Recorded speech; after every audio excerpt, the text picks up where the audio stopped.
TGL, or Tomorrow's Golf League, brought up by Rory McIlroy and Tiger Woods. And we'll see the top players from the PGA Tour compete as part of city teams in 2-hour weekly competitions.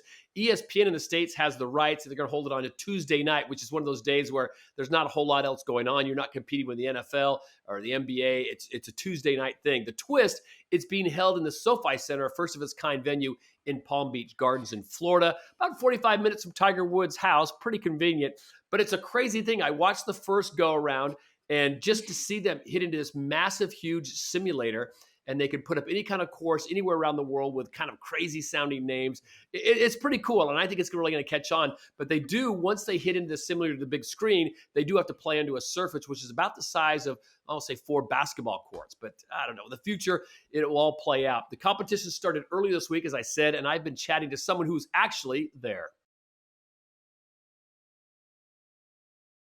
And we're now joined on this Sporting Planet by Claire Rogers of the Rogers Report on golf.com. Claire, welcome to this Sporting Planet. First of all, how was your experience in Florida at SoFi Center? Thank you so much for having me.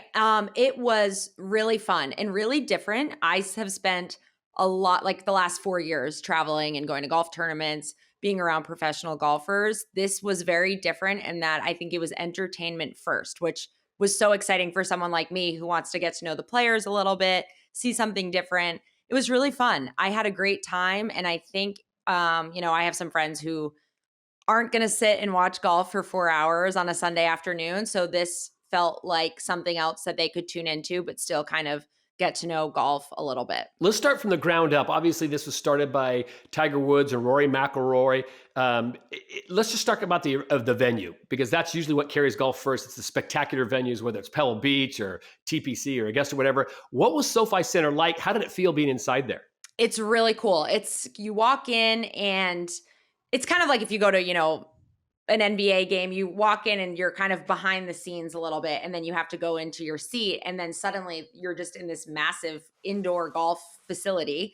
The screen itself is 5 stories high. It's just massive, and you don't even realize it until you walk all the way up to it, and you're like, oh wow, like 12 of me could fit here. It's so much bigger than you think of your regular simulator golf that maybe people are playing here in the winter. So it's like an IMAX version of a simulator golf screen. It is massive. Yeah. And then once, things get started, it fits 1,500 people. There's boxes up top and then regular seating down below, and they have lights. It's music. The green itself rotates. It's just, there's so much going on.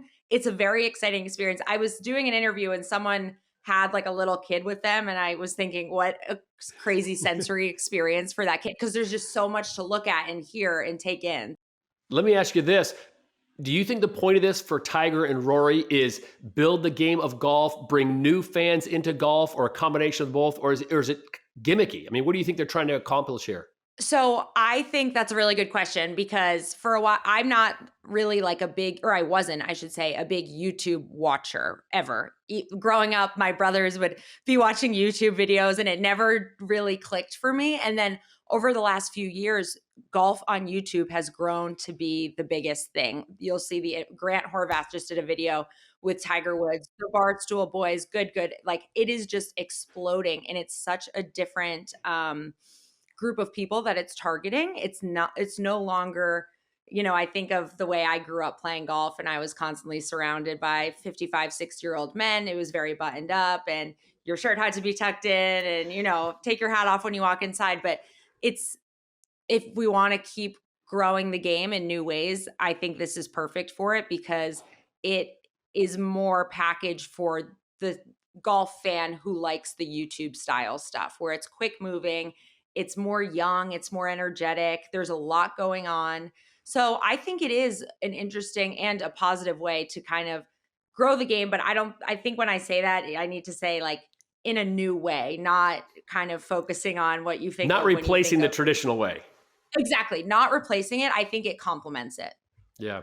I think it's a genius philosophy, the 2 hours. I think ESPN's genius putting on a Tuesday night. I mean, obviously, weather, time of day does not matter. You got a chance to be up close and personal with the teams. I mean, Shane Lowry and Tiger Woods, they're all there. They look like they were having a blast. I mean, it looks like they were out the night with the fellas at Top Golf and just having fun. And the trash talking, whoever came up with miking these guys up, genius. Oh, it was great. It was so much fun. And I couldn't help kind of but think of how many of like, so, I'm at that age where a lot of people are getting married and people are doing bachelor parties and bachelorette parties. And I kept thinking this would be the perfect place for a group of young guys to go hang out for a couple hours, watch the golf, have stuff up on TV. It was really fun. And I think they had I know they had a blast. I talked to them right after. And I think, when you're playing at a golf tournament, even when I'm there, it's a little more serious, right? Like they Right. are there to win and they have their job to do and whatever. So you're there, you don't get as much talking in between shots. You don't get as much fan interaction. Like Xander was kind of talking back to the fans a little bit, joking with them. That would probably never happen at a PGA Tour event. But this was a really fun environment where they were allowed to show off their personalities. My sister is not a super big golf fan, and she texted me and was like, Shane Lowry seems funny. And I was like, yes, he is. And now you get to know that. So Tiger Woods, he will be playing next week. I know that's going to be exciting for everyone. That's going to probably be a massive rating number for ESPN. What do you think is going to be Tiger's, I don't say his strength, but do you think he's going to go out this? He's such a competitive guy. He's going to go out this full tilt. He's not going to want to lose anything to anyone. oh yeah, I think it's going to be really fun. I was just at the PNC watching him play with his son Charlie, Yeah. and it was fun. I mean, they were, right in it. They went into a playoff, and that competitive nature never leaves him. And I think it stays with him no matter what he does. So I am so excited to see, I think some of the best Tiger moments we've seen are him, having fun with Justin Thomas on the range, making, giving somebody some like trouble or something, making a joke on the tee box. Just his interactions with players, I think, is what people kind of go crazy for. So I think that is going to be the highlight of next week, if I had to guess. Before we let you go, plug your site work. People can get more content from you and your coverage of TGL. Yes, I write the Rogers Report every week on golf.com. I do called a scoop interview there where I eat ice cream with people in the golf world. So most of my recaps of all TGL stuff will be over on golf.com. She is Claire Rogers of golf.com. Claire, thanks for joining us on This Sporting Planet. Thanks for having me, Todd. All right, so what do you guys think? Who doesn't want more golf? Who doesn't want a new league? And you have Tiger and Rory involved in it. How can this thing fail? Do you guys think this is a winner? Nat, I'll start with you. I mean, I love it. I think it's a kind of new league that might sort of draw the attention of a younger viewer who might not want to sit through. I mean, is it a 4-hour round that they're playing? I mean, how long is a round? I suppose 2 hours. 2 hours. There you go. Yeah. There you go. So for a new generation of fan who might not enjoy sitting in front of the telly all day, although who doesn't?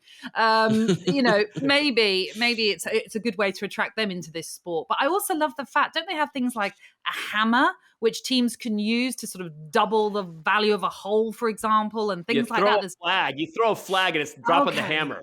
Right, there you go. And then they've got a shot clock, so they've only got so long to take a shot.